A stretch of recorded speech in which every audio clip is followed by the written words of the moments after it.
Hey guys, it's good to be back. As always, I want to apologize for my long delays in getting these videos out. As always, again, I guess I've been traveling quite a bit. Had a bit of vacation as well on this trip, so you can see my little bit of my vacation goatee, my beard. I'm not sure I'm going to keep it or not, but at least we'll go with it right now. But let's bust right into the topic that I want to talk about, which is really the future of LNG contracting in terms of the engineering procurement contracting. I'm in the US right now, and what everybody seems to be wanting to talk about is really the situation that's going on with Zachry. So, what does that really mean? Well, Zachry is a large EPC contractor. Let me just turn this off here. That has recently declared bankruptcy. The reason they declared bankruptcy is because they had a lump sum turnkey contract to develop, to construct the liquefaction facilities for the Golden Pass project. So Golden Pass is a very large import terminal that was built by Exxon and Qatar. I probably paid for most of it, but Exxon and Qatar built this very large project, really on the Texas side of the Texas-Louisiana border, right across from Cheniere Sabine plant. It's a relatively new, very large regas facility that was actually not really used, if ever. It was really built for Qatar to export its large volume cargoes to the US, which, as soon as that became that's the idea that they had, America discovered shale gas and they never really used that for imports. But the point is that it was a very large terminal, relatively new terminal, with four or five very large tanks, full marine facilities that could take the world's largest ships. And now, with the American trying to export LNG, Exxon and Qatar decided they're going to convert it to an export project. Well, ironically, this is the only export project in the US, and the US is now exporting around 100 million tons, that is sponsored by a very large super major. All the other projects in the US are either promoted by entrepreneurs like myself or utility companies like Sempra or Dominion. So the one project that is a brand name energy company, which is the norm in many parts of the world. So the one that's in the US, the only one that's in the US is Golden Pass, and it seems to have been plagued with lots and lots of troubles from the time they decided that they're going to convert a regas facility into an export facility. So their contract was Zachary, and I believe it's Chiyoda, the Japanese. And most people have built projects, from absolute greenfield projects from scratch to export LNG from the US in 3 or 4 years.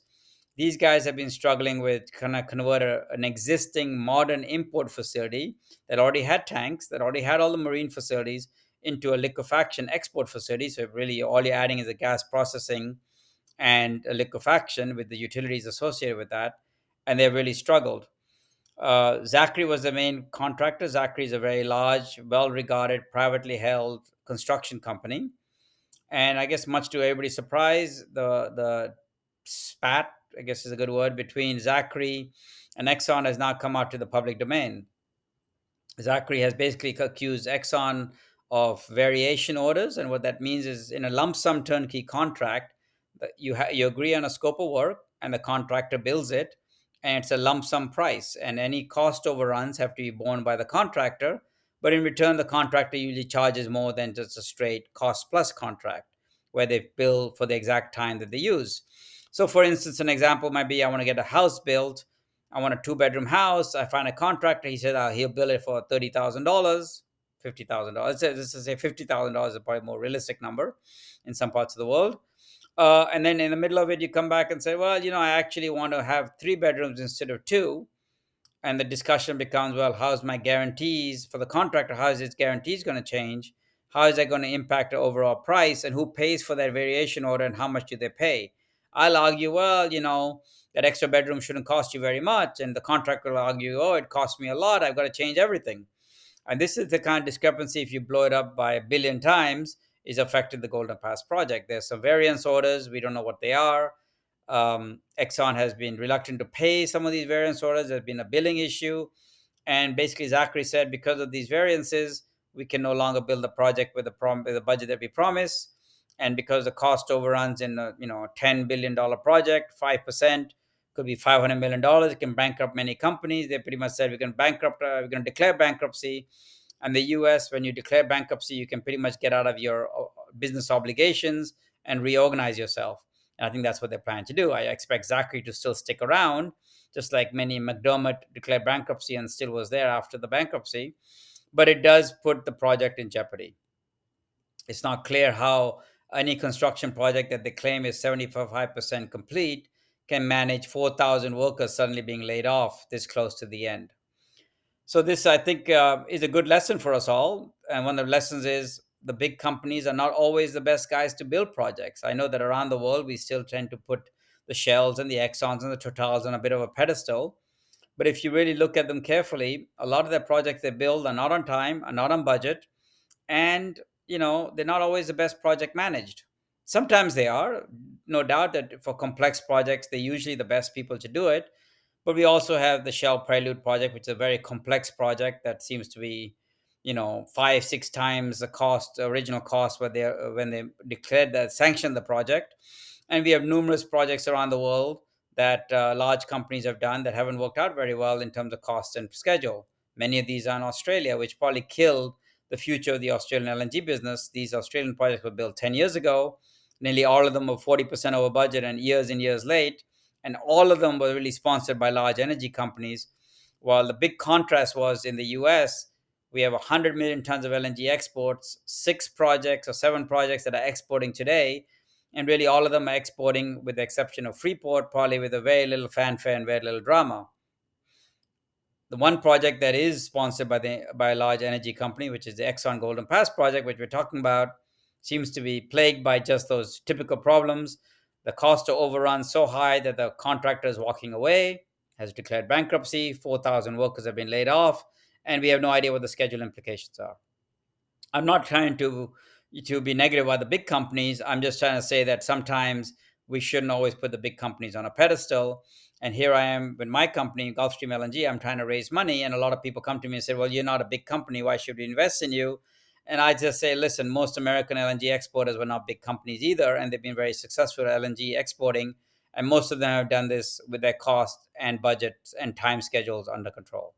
So we'll see. It is interesting to be the world's largest LNG players. We think of Shell, Exxon, Total, Conoco. These are the big guys. None of them are really very active in the US except Exxon in terms of building export facilities. And this may be the reason why some of these companies are now preferring to spend more time on trading and building up their portfolio and reselling LNG than actually owning those facilities themselves. And in the US, you actually, for a big company, there's no integration. And what we mean by that is you don't, LNG projects in the US are not linked to a specific field. You build a project in Australia, you find the field, you're Shell because you're the only ones that can afford to pay for the exploration. In Australia, it's very expensive, 50 to $100 million a well. You find a big field. Well, you're a big company, you develop the LNG project. Sometimes it works, oftentimes you are late and you have a big overrun. So this is a worry because us independent entrepreneurs, we rely on the lump sum turnkey EPC contract because that's what the banks depend of us. We don't have a balance sheet that can support a big disaster, a big cost overrun risk. So the banks who are project financing us will say, well, if you can't take the risk as a client, as a developer, the risk should go to the EPC contractor, which is the Zachrys of the world.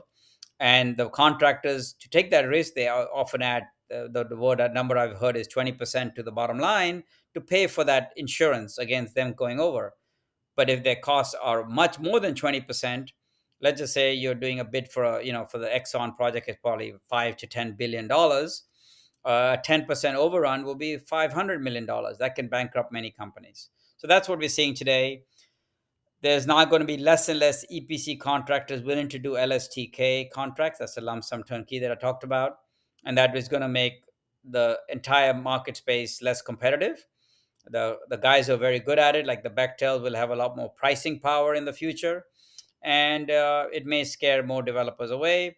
But it's not a good thing for the industry because American LNG obviously has been a game changer for the industry as a whole. Let's see what else is going on in the world. It's very good to see some FIDs happening in other parts of the world. I don't think there'll be many FIDs this year in America because of the political uncertainty. Let's wait till the elections in November to see how it all kind of pans out. But outside North America, it's good to see Abu Dhabi making a declaration on sanction on the Ruwais project. That's a 10 million ton project based on sour gas. That's gas that's high in H2S. Typically, these gases were not considered viable for development because H2S is actually deadly. A little bit of H2S can kill people. But Abu Dhabi is now realizing that's a massive resource that they should develop. They also realize that the transition away from oil, they're using their oil earnings to invest in gas projects. I think that's a very positive sign. Transition is happening into gas, and as well as other fuels as well, but gas is obviously very important. And this also could be a result of the Abu Dhabi's, the UAE, Saudi sanctions against Qatar many years ago, 5 years ago, and maybe they decided that they were overly dependent on the Qatari LNG, and now they're developing their own projects. So I guess if you impose sanctions on people, it makes the people who are affected by the sanctions more likely to be independent energy and develop their own resources. Qatar is probably not that happy that Abu Dhabi is developing a 10 million ton project a few hundred miles away, but hey, they can do nothing about it. It is going to be competition for the Qatari expansion sales, and I expect that competition to be quite fierce. Both of these countries are very well connected to Asia, especially South Asia, and they'll be competing quite heavily for that market because it's a very close market. On the other hand, we're seeing LNG demand going bonkers. The world is very hot this year. A lot of people are suffering from heat waves. People who can afford LNG are in a good situation. If they cannot afford LNG, all they're doing is burning more coal. And this has always been my message. If we have, if you make developing LNG and gas projects difficult, the costs go up. When the costs go up, what do the people do around the world? They don't stop using energy, they go to the cheaper forms of energy. And the cheaper forms of energy are coal, and unfortunately, the coal is a hell of a lot more polluting than gas.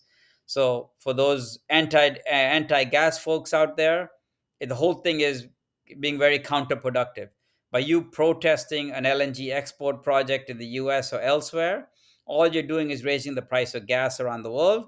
That raises the price of low carbon energy around the world, and as a result, people burn more gas. And we are seeing that in many parts of the world. India is burning more gas than ever before, and dirty gas. I'm sorry, burning more coal than ever before, because coal is much cheaper than gas. If we had more export projects around the world without the constraints that we have, I think we'll be in a better place.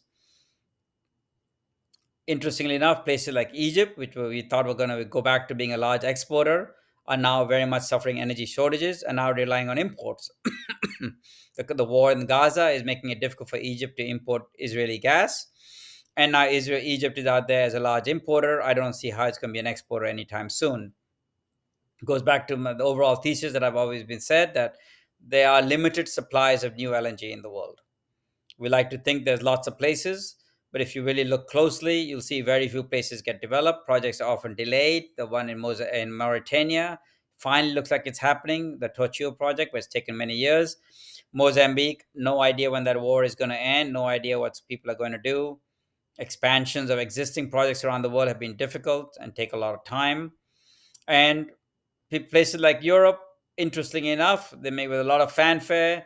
They declare sanctions against Russia, but now it's come out that Russia is the largest supplier of LNG to Europe. So on paper, Europe has said we're not buying Russian pipeline gas, but quietly they're buying more Russian gas than ever before. It seems that that's come out. It's very embarrassing for the governments. Now they're talking about getting away from Russian gas. Where are they going to go? It's really only American gas, a bit of Norwegian, but they're going to be overly dependent on Norwegian. So for the incremental supply, it has to be American gas. But we don't see the Europeans investing in American gas resources. Why? Because they have their net zero constraints. So they're in a bit of a dilemma. They know they need the gas.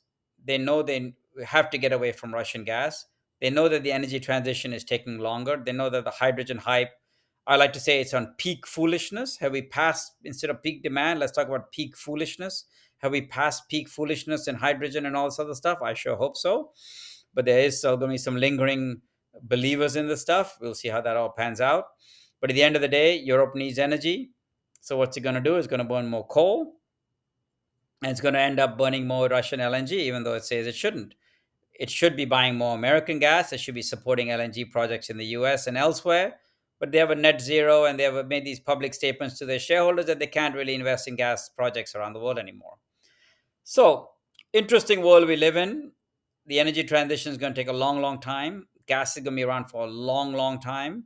Hundreds of millions of new tons of LNG capacity, regas capacity are being built or have been built around the world. but we're not building the LNG supply at the same rate. 2024 is going to be a year with very few FIDs, probably none in North America, maybe Canada, we'll see, but none in the US for sure. Maybe nothing in Mexico either. And apart from a few projects in the Middle East, there's not going to be much more new supply coming online.